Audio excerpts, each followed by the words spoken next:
I'm Pete Wright. And I'm Andy Nelson. Welcome to The Next Reel. When the movie ends, our conversation begins. Women in Cages is over. This game is called Survival. Let's see how well you can play it. I was strung out behind smack at 10 and worked the streets when I was 12. You've got a long way to go. Meet the dirty dolls of Devil's Island. Women in Cages, the sensational new motion picture that rips the veil off the dirtiest racket ever conceived by the minds of vicious men. No one escapes from my prison. No one!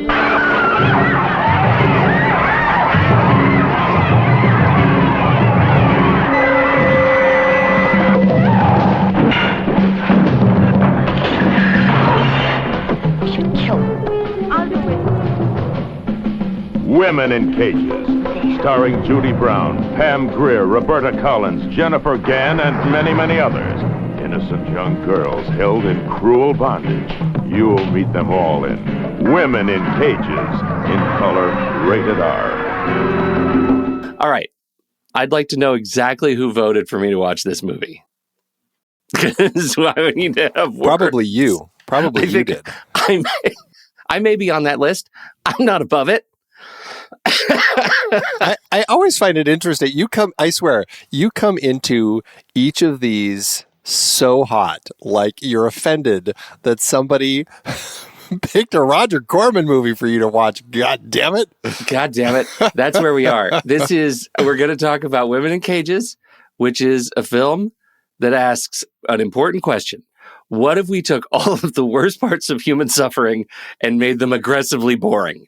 This is a terrible movie. It's worse than Rush. Wow. I haven't brought up Rush in a long time. Yeah, and I'd say you're wrong. I liked this movie quite a bit. I know. I read your review. Stronger than I expected, he said. I could not believe it. But I'm so glad we agree on the substance. You didn't hear that part, dear listener. Just a minute ago, we watched The Substance, and I watched it, and I love it so much. Andy and I, we're not talking about the substance of the film. We're talking about the film. The movie, The Substance. And we're still friends, but I hate this movie. I hate this movie. Okay, where would you like to start? I just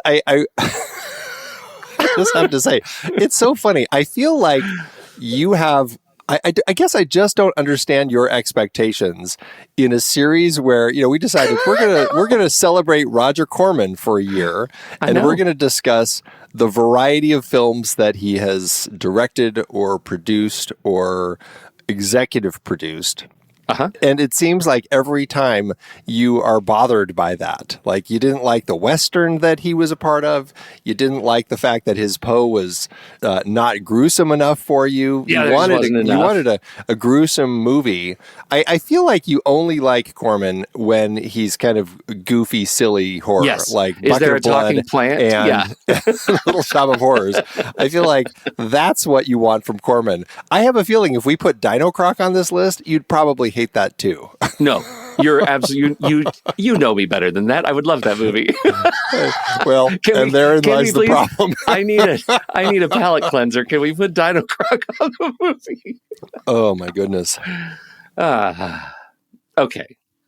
All right. So, welcome to Women in Cages.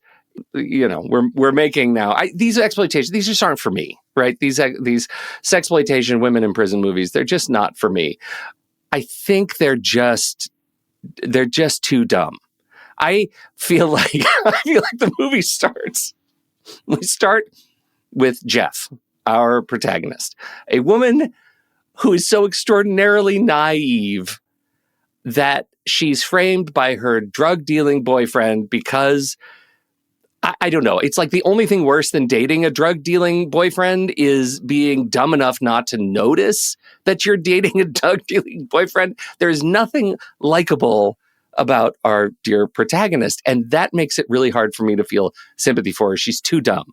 And so the movie starts as dumb, and it just goes dumb from there. But Pete, may I again remind you, we're watching a Roger Corman movie. Were you expecting something more?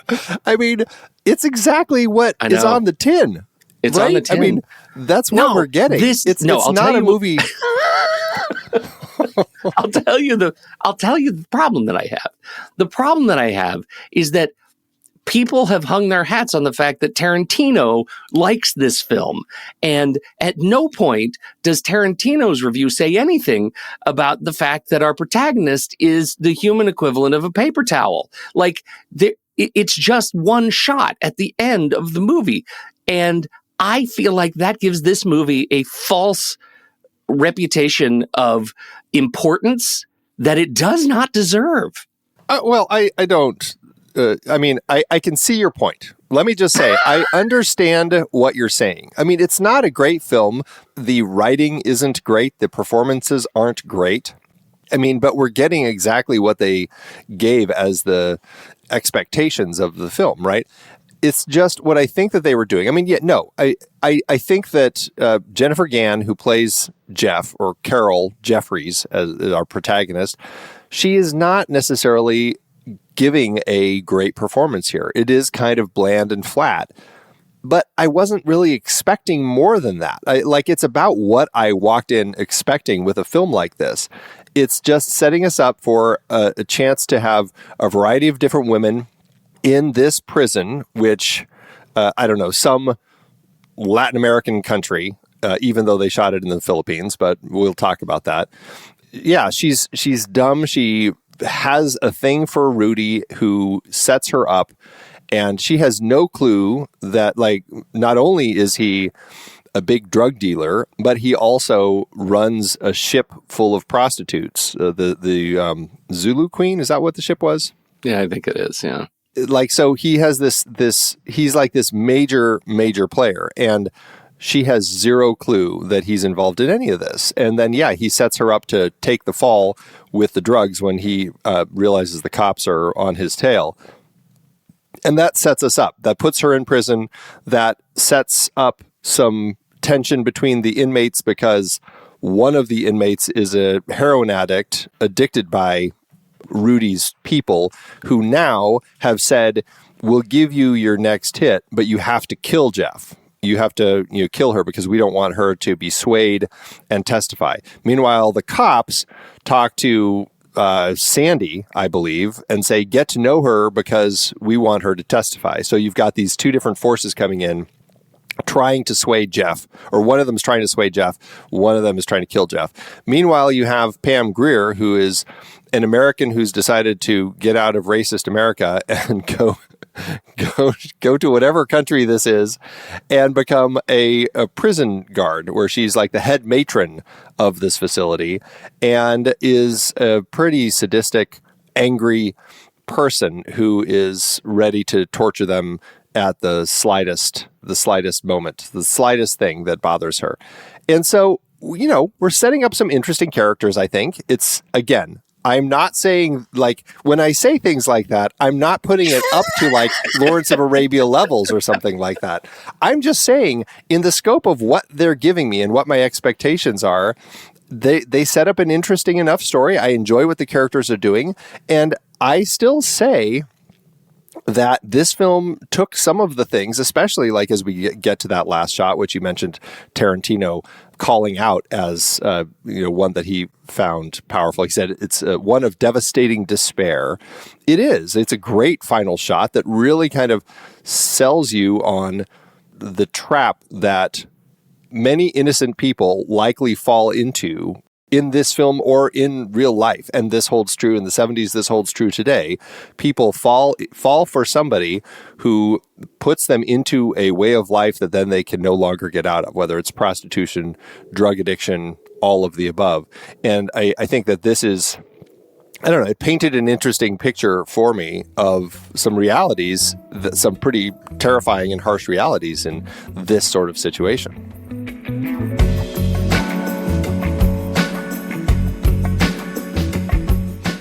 All right, my dear listeners, you have just heard a taste of the heated debate between Pete and me about Gerry de Leon's provocative film, Women in Cages.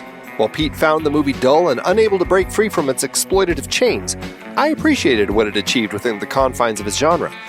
If our lively discussion has left you yearning for more and you're eager to hear the full, unabridged conversation, consider busting out of your everyday routine and joining the Next Reel family at truestory.fm/join. As a member, you'll gain access to the complete ad-free version of the Women in Cages episode, along with a treasure trove of bonus content across all our film podcasts. The Next Reel, The Film Board, Sitting in the Dark, Movies We Like, and CinemaScope.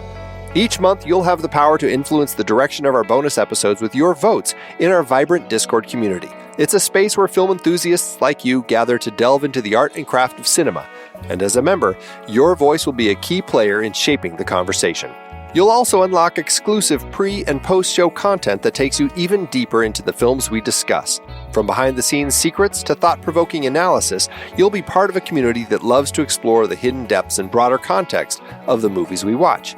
So if you're ready to join Pete and me on this wild cinematic prison break and uncover all of our thoughts on Women in Cages, head over to truestory.fm/join and become part of our film-loving gang. That's trustory.fm/join. For just $5 a month or $55 a year, you'll gain access to a world of engaging discussions, exclusive content, and a community of like-minded individuals who share your passion for film. Don't miss out on this opportunity to explore Women in Cages and countless other films that challenge conventions and push the boundaries of storytelling. Join us at truestory.fm/join, and let's continue this fascinating conversation together. Until next time.